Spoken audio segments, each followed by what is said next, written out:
नमस्कार। शब्द विन्यास 666 पर आप सभी मित्रों का पुनः पुनः स्वागत और अभिनंदन। कहानियों की श्रृंखला में आजकल हम सुन रहे हैं कमलेश्वर जी की कहानी मेरी प्रेमिका। अभी तक आपने कहानी का प्रथम अंक सुना है। आज हम इस कहानी का दूसरा और अंतिम अंक सुनेंगे। कहानी में एक लेखक और उसके पाठक के बीच के संबंध का विकास दिखाया गया है। कहानी 1962 में लिखी गई है, इसलिए तत्कालीन समय का ध्यान रखते हुए यदि हम कहानी सुनते हैं तो हमें कहानी का आनंद ज्यादा आता है। तो सुनना प्रारंभ करें। लेकिन इतना ही नहीं हुआ। मैंने चारों ओर बहुत बदला हुआ वातावरण पाया। लोगों की आंखों में मेरे लिए हिकारत भरी लालसा मंडराने लगी। मेरी कहानी बना दी गई और मेरे बारे में ऐसी ऐसी बातें फैलने लगीं जिन्हें मैं खुद नहीं जानती। चलते फिरते आगे पीछे मुझे वहशी कहकहे सुनाई पड़ने लगे। मेरे चारों ओर रहस्य का वातावरण छा गया। मैं शायद अपना भारीपन खो चुकी थी। ऐसा क्यों हुआ मैं नहीं जानती, लेकिन इतना मैं जानती हूँ कि जिनके दिलों में मेरे लिए हिकारत थी वे ही मेरे नज़दीक आना चाहते थे।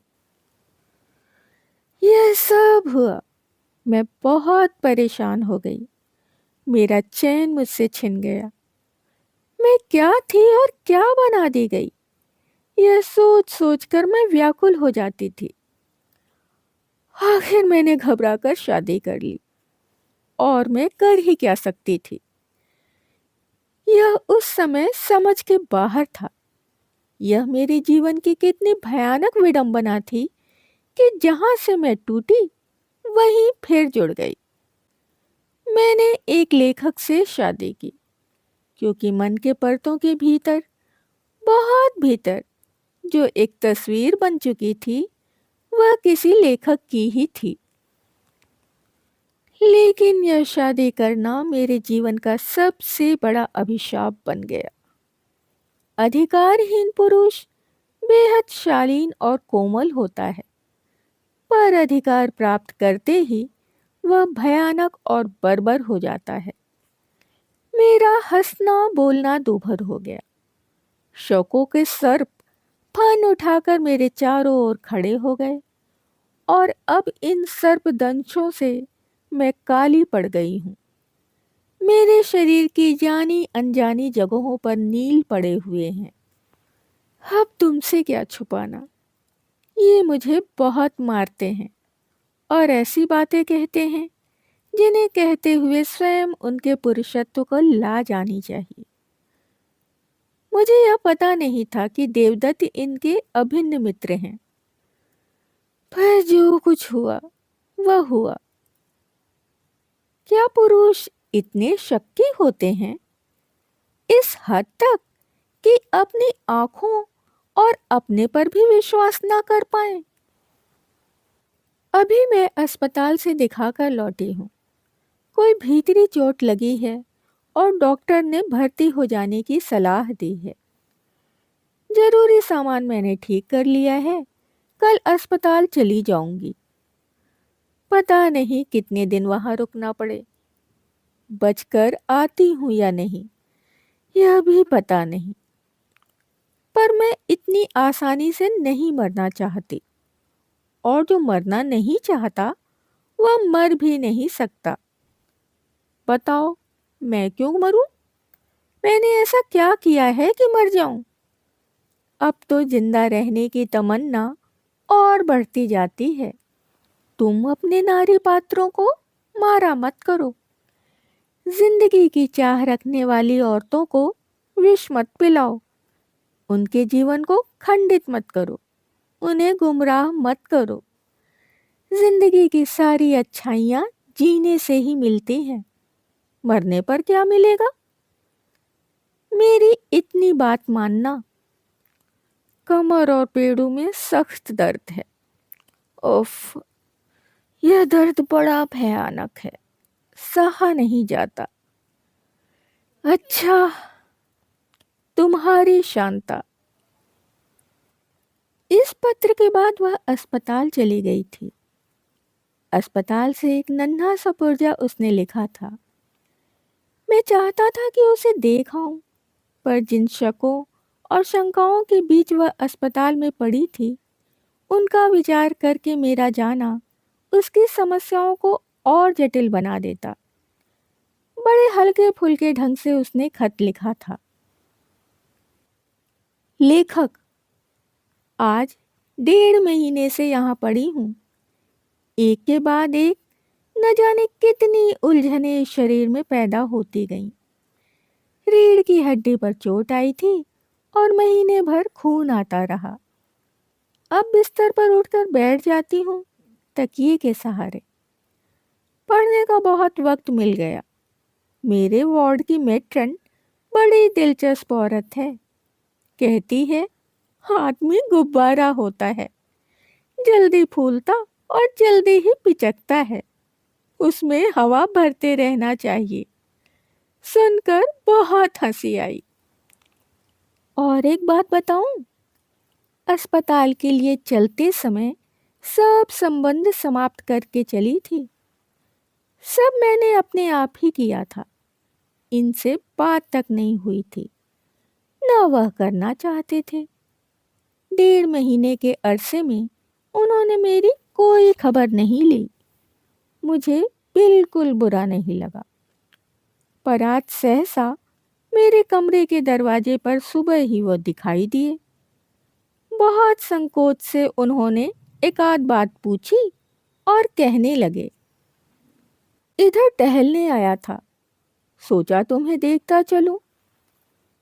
और सबसे मजेदार बात तो यह थी कि वे एक गुलाब का फूल लाए थे। मेरे तकिए के सहारे रख कर बोले, मैंने सोचा तुम्हारे लिए फूल लेता चलूं। उनके इस तमाम सोचने पर मुझे हंसी आ गई। सौंदर्य प्रेमी लेखक इससे अधिक और क्या कर सकता है किसी के लिए। मैं, अस्पताल का सफेद कमरा, सौंदर्य प्रेमी लेखक और गुलाब का फूल। बड़ी हंसी आ रही है। जितना सोचती हूँ उतना ही हंसती हूँ। अस्पताल का यह सफेद कमरा बहुत शांति देता है। मुझे बहुत अच्छा लगता है। शांता।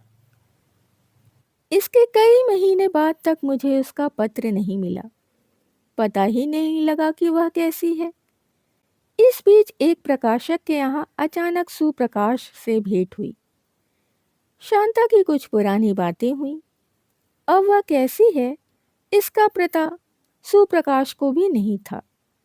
चिंतित वह भी था कि अचानक शाम की डाक से ठीक आज 8 महीने बाद मुझे शांता का खत मिला। यही वह खत था जिससे मेरी सारी आस्थाएं चूर चूर हो गई थीं। और उतनी दूरी। प्रिय लेखक, मैं अब आप कहकर ही अंतिम बार संबोधित कर रही हूँ। यह पत्र मैं यमुना से कुछ दूर बसी इस बस्ती से डाल रही हूँ। यह मेरे जीवन की आखिरी शाम है। मेरे जीवन की सार्थकता अब आत्महत्या करने में ही है। इसके लिए कोई जिम्मेदार नहीं। जिंदगी इतनी भी उलझ सकती है, यह मैंने कभी नहीं सोचा था। मेरे प्रयोजन की सिद्धि इसी में है। आपको अपने झूठे अहम की सौगंध है, जो मेरे लिए एक भी पंक्ति कभी लिखी, क्योंकि जो लिखोगे वह गलत और अवास्तविक साबित होगा। अच्छी तरह रहना। आपकी शांता। मेरी आंखों के सामने अंधेरा छा गया। नसों की सारी शक्ति जैसे किसी ने जबरदस्ती खींच ली। मेरे हाथ पैर फूल गए थे। जैसे इस हत्या का सारा दोष मुझ पर ही हो। मैं सामने खड़ा देखता ही रहा हूँ और बचाने की चेष्टा न की हो। पर मुझे ऐसा मालूम भी तो नहीं था, इसका तो अनुमान तक नहीं किया था। 7-8 दिन बाद कुछ प्रकृतिस्थ होकर मैंने सुप्रकाश को लिखा कि यह सब कैसे हुआ, क्यों हुआ। और मेरे खत के जवाब में उसने केवल इतना ही लिखा था कि शांता बहुत आकुल और संतप्त रहती थी। इधर एकदम खामोश रहने लगी थी, जैसे कोई भीषण निर्णय कर रही हो भीतर भीतर। उसका यह दुर्भाग्यपूर्ण निर्णय आत्महत्या के रूप में सामने आया। उसने यमुना में डूबकर आत्महत्या कर ली। संबंधित व्यक्तियों को उसने पत्र डाल दिए थे। उसकी लाश की बहुत खोज की गई, पर कुछ भी पता नहीं चला। किनारे पर उसकी चप्पलें, अंगूठी और एक खत मिला था। शांता की कहानी इस तरह समाप्त हो जाएगी, इतनी दुखद और विषादपूर्ण ढंग से इसकी कल्पना भी नहीं की थी। अब कलम उठाते मुझे डर लगता था, हाथ कांपता था और लगता था कि आत्महत्या या मौत के सिवा और कुछ लिख ही नहीं सकता। मन पर बहुत भारी बोझ था और दिमाग में भयानक छायाएं मंडराया करती थीं। सपनों में लाशें और विकलांग शरीर ही दिखाई पड़ते थे और मैं अचानक आधी आधी रात को जग जाया करता था। बदन पसीने से तर होता था। अफसोस इस बात का था कि मैं शांता को देख नहीं पाया था। तरह तरह के चेहरे मेरे सामने घूमते, सैकड़ों लड़कियों के, पर उनमें से किसी को भी शांता मान सकना मेरे वश की बात नहीं थी। न जाने कैसा होगा उसका चेहरा, कैसी चमक होगी उसके मुख पर, आंखों में कितनी नीली गहराइयां होंगी। मैंने न जाने कितने पत्र लिखे शांता के नाम और फाड़कर फेंक दिए। काश मुझे कुछ समय और दिया होता शांता ने। मुझे उससे बहुत सी बातें कहनी थी, बहुत कुछ ऐसा लिखना था जो वह पढ़ती। और कुछ न होता, पर उसे देख तो पाता एक बार। चलते चलते एकदम रास्ता समाप्त हो गया था। मैं ऐसी अंधेरी घाटी में फंस गया था जो यहाँ पर आकर बंद हो जाती है। मानसिक संकुलता के इन क्षणों में मैं व्यर्थ हो गया था। मैं शक्तिहीन था, निर्जीव। लगभग 1.5 साल के अरसे के बाद अपनी कचोटती हुई व्यर्थता से घबराकर मैंने कलम उठाया था। ऐसा अनुभव पहले कभी नहीं हुआ था। सामने सफेद कागज देखकर डर लगता था। शांता के अस्पताल का सफेद कमरा। शांता, अस्पताल का सफेद कमरा, सौंदर्य प्रेमी लेखक और गुलाब का फूल। मैं लिखना भूल चुका था। शांता की मौत मुझे लेखक से आदमी बनाकर छोड़ गई थी। सिर्फ ऐसा आदमी जो एकदम साधारण हो। सामने की खिड़की से बादलों भरा असीम विस्तार दिखाई पड़ रहा था और सियाह मैदान में खामोश खड़े हुए ताड़ के पेड़ ध्वस्त मीनारों की तरह लग रहे थे। दूर डमडम हवाई अड्डे की सर्च लाइट चक्कर काटती हुई कभी कभी दिखाई पड़ जाती थी। कुर्सी पर बैठा बैठा मैं आंखें मूंद कर कुछ सोच रहा था कि दरवाजे पर किसी ने दस्तक दी। इस वक्त कौन हो सकता है? मैं एकाएक चौंका। फिर दस्तक हुई। मैंने कलम बंद करके चादर लपेटी और पूछा, कौन? खोलिए जरा।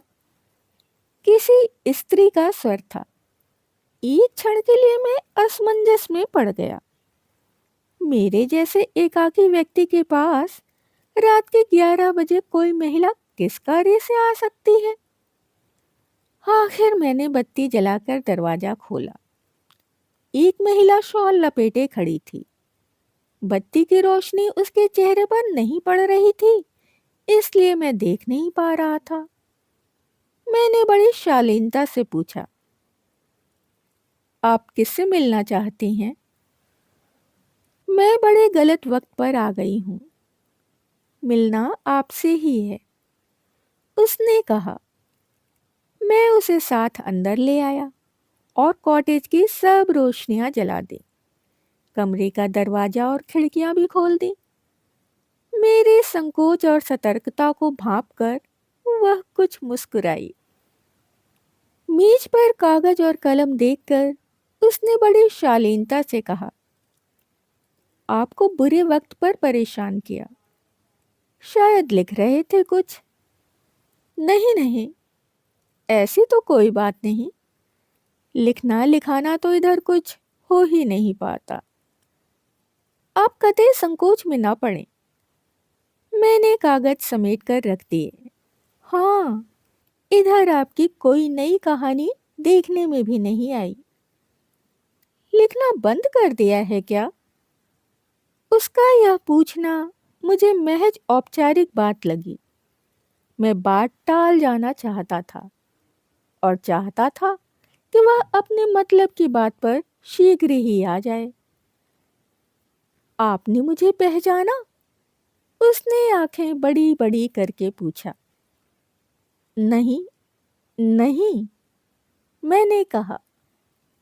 मैं शांता हूँ। सुनते ही मैं आसमान से गिरा। एक बार भी तो मैं सकपका गया और विश्वास नहीं करना चाहता था। मेरा गला सूखने लगा था। बड़ी मुश्किल से मैं बोल पाया, आप आपके बारे में आपका खत मुझे मिला था और आप इतना घबरा क्यों रहे हैं? शांता ने बात शुरू करके मुझे उबार लिया। मैंने आत्महत्या कर ली थी, यही ना? कहकर वह जरा सी हंसी और बोलती गई, वह सब फरेब था। विश्वास नहीं आता? मैं भूत बनकर नहीं आई हूं। मेरे पैर देख लीजिए, उल्टे नहीं हैं। कहकर उसने पैर सामने कर दिए और मेरी ओर देख देख कर हंसने लगी। आप खुद ना आती तो मैं कभी विश्वास नहीं कर पाता। लेकिन यह सब कैसे हुआ? मैं समझ नहीं पा रहा हूँ। मैंने पूछा। यह मैंने अपनी मुक्ति के लिए किया था। ऐसा ना करती तो उस दलदल से कभी निकल ना पाती, कभी पीछा ना छुड़ा पाती। बुरा तो नहीं ही किया, क्यों? शांता मुझे घूर रही थी। मैं अपलक उसे देख रहा था। सचमुच बहुत बहुत सुंदर थी शांता। उसके चेहरे पर विषाद या पश्चाताप का कोई निशान नहीं था। भरपूर जिंदगी जीने की चमक थी उस पर। ऐसा लग रहा था जैसे वह अभी अभी जवान हुई हो। मेरी मौन स्वीकृति पाकर वह फिर बोलने लगी। मैं पूरी जिंदगी जी कर ही मरूंगी। कोई मुझे मार दे, यह दूसरी बात है। आप मेरे बारे में किसी से कहिएगा मत, नहीं तो बेकार परेशानियां पैदा होंगी। लेकिन आप यहाँ किस तरह आ पाई? मैंने पूछा तो मुस्कुरा कर बोली, जेब में इतने पैसे तो नहीं थे, अब गरीब हो गई हूँ। पर यहाँ तक आकर आपसे न मिलते इतना मान मैं नहीं कर सकी। खैर, इस बात को अब रहने दीजिए। मुझे खुद पर हंसी आ गई। आप कहाँ हैं? अगर यह बताना अनुचित नहीं हो तो। बात काट कर वह बोली, मैं काम कर रही हूँ। यह काम छूट जाएगा तो दूसरा खोज लूंगी। अच्छा, अब मैं चलूं? फिर इधर आई तो मिलूंगी, ठीक है ना? कहकर शांता खड़ी हो गई। हम बरामदे में निकल आए थे। सड़क पर टैक्सी तक उसे पहुंचाकर मैं खड़ा रहा। टैक्सी में बैठकर वह बोली, और कोई सवारी नहीं थी यहाँ तक पहुंच पाने के लिए। अच्छा, नमस्ते। टैक्सी चलते चलते उसने कहा, मैं फिर आऊंगी इधर काम से तो मिलूंगी, पर खुदा के वास्ते कोई मतलब ना लगाइएगा मेरे आने का। और वह खिलखिलाकर हंस पड़ी। दूर तक उसकी हंसी गूंजती गई। मैं फाटक पर स्तब्ध खड़ा था। टैक्सी जा चुकी थी और आसमान बादलों से ढका था। डमडम हवाई अड्डे की सर्चलाइट की जीप बार बार चमक कर अंधेरे को चाट रही थी। अभी आप सुन रहे थे कमलेश्वर जी की कहानी मेरी प्रेमिका। कहानी आपको कैसी लगी, इसके बारे में आप हमें कमेंट्स के ज़रिए बता सकते हैं। यदि कहानी और उसका प्रस्तुतिकरण आपको पसंद आ रहा हो तो लाइक कर सकते हैं और अपने मित्रों और परिवारजनों में शेयर भी कर सकते हैं। जो भी नए सदस्य चैनल पर आए हैं वो चैनल को सब्सक्राइब कर लें और बेल आइकन को दबाना बिल्कुल भी ना भूलें। कहानियों और उनके प्रस्तुतिकरण से संबंधित यदि कोई विचार, सुझाव, फरमाइश या आलोचना आपके पास हो तो उसे कमेंट्स के जरिए हम तक आने दें। इसके अतिरिक्त अपनी पसंद की कोई कहानी, उपन्यास, अपने पसंदीदा किसी लेखक की कोई रचना यदि आप सुनना चाहते हैं तो उसके लिए भी आप हमें कमेंट्स में लिख सकते हैं। आज का सफ़र यहीं तक। आगे मिलते हैं किसी नई कहानी के साथ। अभी के लिए विदा। शुक्रिया।